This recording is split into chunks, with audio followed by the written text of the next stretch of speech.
is happening, guys? My name is Jamie. Today we are doing the best metal albums of October. It is Spooktober at the moment and it's Halloween, so happy Halloween everyone.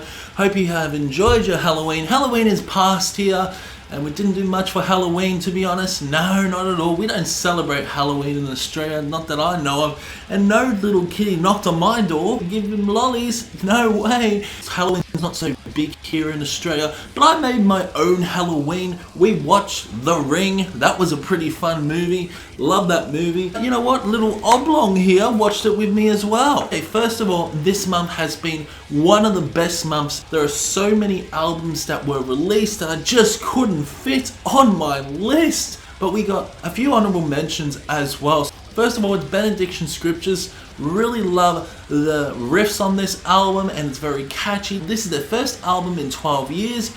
Really reminds me of bands such as Bolt Thrower. It's got an awesome groove to it. I really did enjoy it. The really nice meaty guitars on this. It's just one of their best. Next up is Passenger, Kingdom of Giants. We're talking about a metalcore band here. This is a really good metalcore LP. I just love the overall tone of it, and not to mention some of the songs are catchy and melodic as fuck. Some really enticing guitar riffs, and overall it's just a really good, fun time. Next up is Chamber, Cost of Sacrifice. This album, it took me by surprise. I did see a review by Metal Trenches and also a pair of Jeans reviews as well. Maybe check out this album, and holy shit, I was so surprised. I really was. I just love the technicality of this. This again is a metalcore album, and you can tell there's been some good metalcore this month. Just love how they've been inspired by Gejira, and yeah, it's a chaotic, hectic, fucking technical, progressive metalcore album. And finally is Mork Grin and the album Hinsides Vrede. Really good black metal LP. Loved it. Love the aggressive black metal vocals you're getting throughout this album, and not to mention a nice melody as well. This has some very infectious melody and I just really did enjoy it. So yeah, those are my honorable mentions. And now, seriously, what are you doing? What are you doing? You just totally forgot Enslaved Udgar. I am sick of this.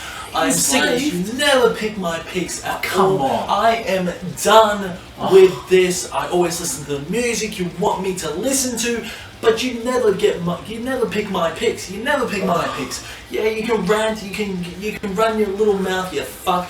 You always forget run your my mouth. picks. Run your mouth. I give you my top 10 albums of October.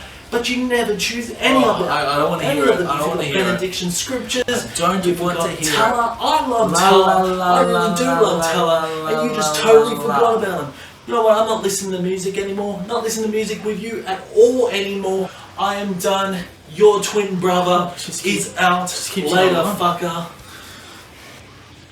I don't know what I can do, to be honest. Don't know what I can do. Seriously, I don't know what the hell is his problem. My god, holy shit. Let's get on with the show. So coming at number 10 is Dysylumn and the album Cosmogonie. This album is fantastic, it really is. I just love the ongoing flow of this album. It's quite atmospheric as well. This is a black metal album through and through, and I just really love his vocals. I just love also the grindy guitar you are getting as well. This is a very long project. It feels like this album actually swallows you whole as you were listening to it. It's got some really interesting sort of sounds and intricate moments that you'll come to love. I love Apparition. So if you haven't checked out Dysylumn Cosmogonie, take a listen.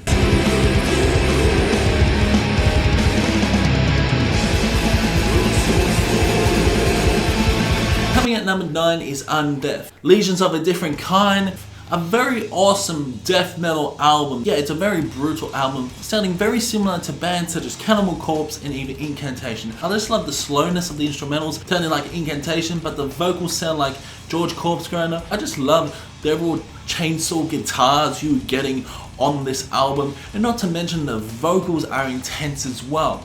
Some really nice technical moments as well, but still holds true to that really cookie cutter death metal sound. Kicked in the Protruding Guts, some really awesome songs like Kick in the Protruding Guts has to be the best song title of the year. But yeah, there are some technical moments, some really slow and doomy moments. It's just a really fun album. It's like Cannibal Corpse meets Incantation. A really interesting sort of album Undeath, Lesions of a different kind is.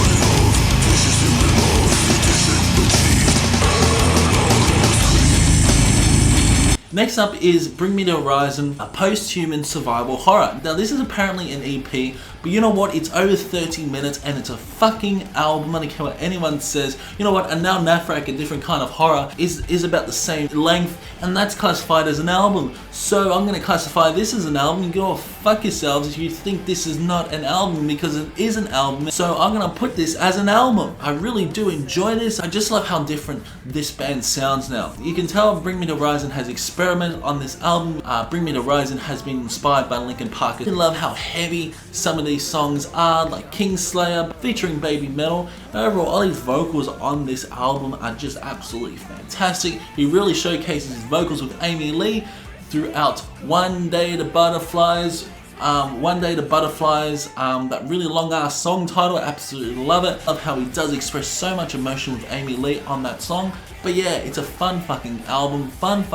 Some really good songs like Ludens, Teardrops, Dear Diary. Dear Diary is such one of the heaviest Bring Me to Horizon songs. Absolutely fucking love it. Love the little guitar solo as well throughout that song, and that breakdown. Running out of teardrops, let it hurt till it stops. Coming at number 7 is Pallbearer, Forgotten Days. This is a really good album, it really is, although I just feel like that Heartless is slightly better, but this album is going to creep up to me. I love how it just grows and grows on you. I've listened to the album a few times now. I am really enjoying it. Now the problem is the production. The production is just a little bit on the downside in my opinion. Like, you can't really hear the snare on this album. There's just a lot of fucking cymbals and a lot of racket. Because not only that, the production also creates this epic, majestic sound that really just can't help but enjoy it. His vocals, Brett's vocals are fantastic on this. I just love the pure emotion he conveys throughout this album. Not only that, some really nice instrumental moments. So yeah, Pallbearer, Forgotten Days is sitting here. Take a listen.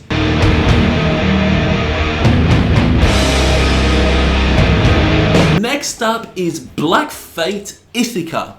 Now, if you like bands such as Seventh Wonder, Dream Theater, Symphony X, or even Camelot, you're gonna fucking well love this, because this is a proggy sort of album. Now, a lot of people wouldn't have known this, but when I heard this album, I was absolutely surprised. I really was. I absolutely love it. I fucking love this album. I just love how proggy this album is. Very catchy melodic songs throughout this LP. Really nice guitar solos, and I just love how it sort of follows a concept, this album. Awesome songs like Savior Machine, Maze is a great song, and I just love how overly symphonic this album is, but also proggy. So if you like bands like Seventh Wonder, you're gonna really fucking well love this. His vocals are sort of a power metal style. I just love the intricate moments as you listen to this album.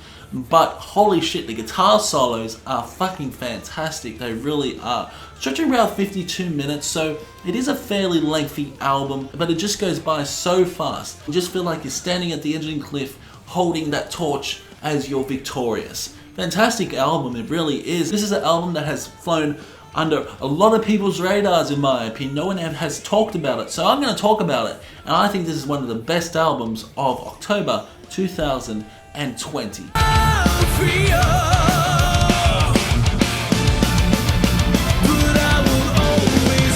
So next up is Demonical and the album World Domination. This album is fucking fun. It's a fucking fun album. This is a death metal album incorporating elements of melodic death metal, some really interesting songs that can't help but stop listening to it. It's up there to be one of my favorite death metal albums of the year.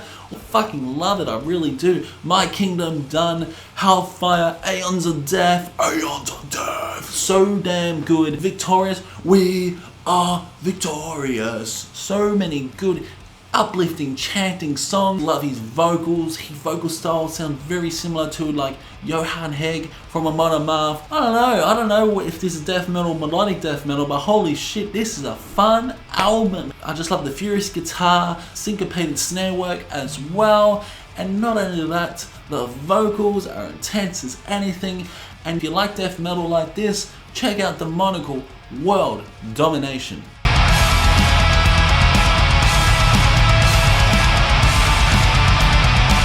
Next up is Make Them Die Slowly and the album Bodycount Continues. The Bodycount Continues. Holy shit, this album is absolutely fantastic. If you like Anaal Nathrakh, you're gonna fucking well love this, because Mick Kenny is the mastermind of Make Them Die Slowly. This is another catchy, melodic album, and this is their sophomore album. Some incredible songs like The Body Count Continues, so damn catchy. The Terror Begins is another catchy song. Slaughter High, Camp Cadaver, Doofus, so many amazing, catchy, melodic songs that you just can't help but sing along to. That punk hardcore thrash song, Street Trash, which is amazing as well. This is another great album by Make Them Die Slowly. Fucking love it. Ferox is amazing. The Body Count Continues is amazing as well. Love the guitar work by Mick Kenny. Not only that, the vocals, the Void's vocals are intense. Check out the Void's vocals on Make Them Die Slowly. He doesn't incorporate any clean vocals at all. It's just harsh and aggressive, and it's just one fucking hell of a time. So check out Make Them Die Slowly. The Body Count Continues. This was released on October 31st on Halloween as well, and Mick Kenny does it again with Anaal Nathrakh and Make Them Die Slowly on the same month. Whoa, what an incredible month Mick Kenny has had.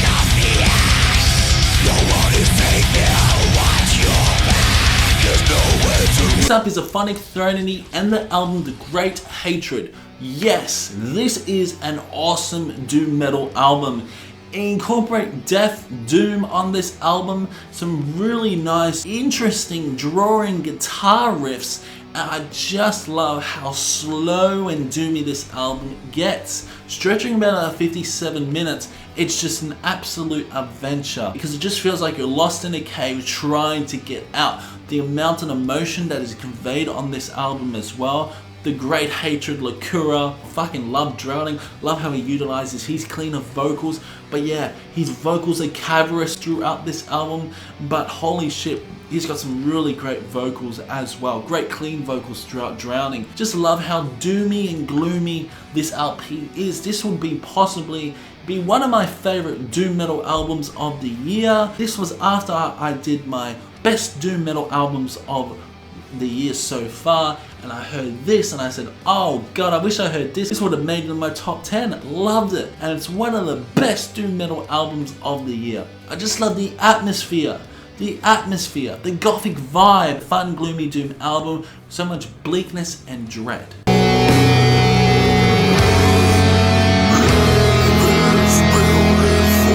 And coming at number 2 is Draconian, Under a Godless Veil.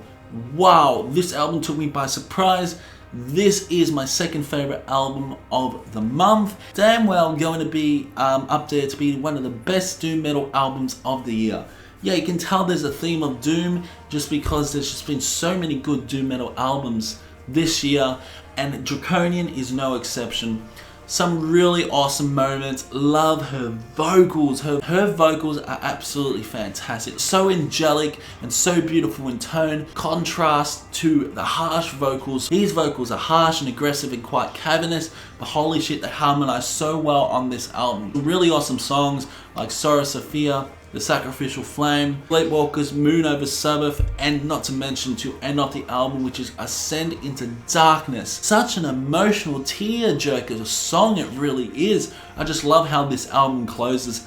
Yeah, this is one of the best outros for an album in my opinion. It's so damn emotional, it's so damn deep. Her vocals are absolutely fantastic. I just love the production on this album. The production makes this album quite massive, quite epic and majestic in tone. It's full of dread and it's full of emotion. You can tell they're struggling throughout the pandemic. I will be reviewing this album later this week, Draconian the Godless Veil, but holy shit, this album took me by surprise.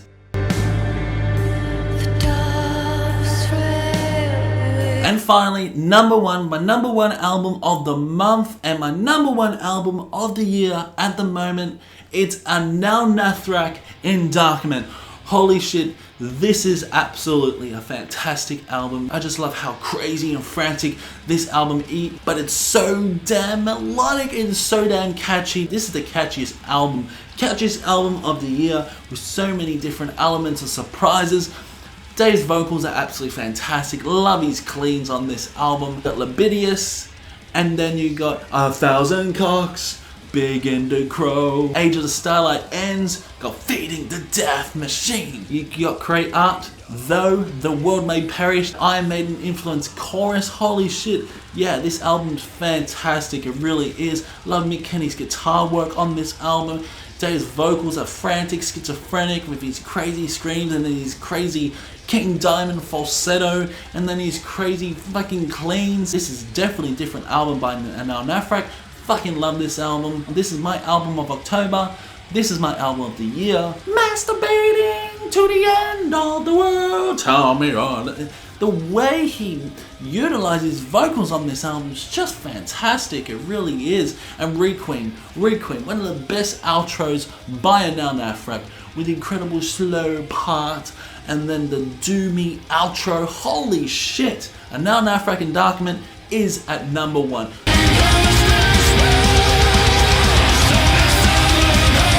So please ignore the other Jamie who just burst in.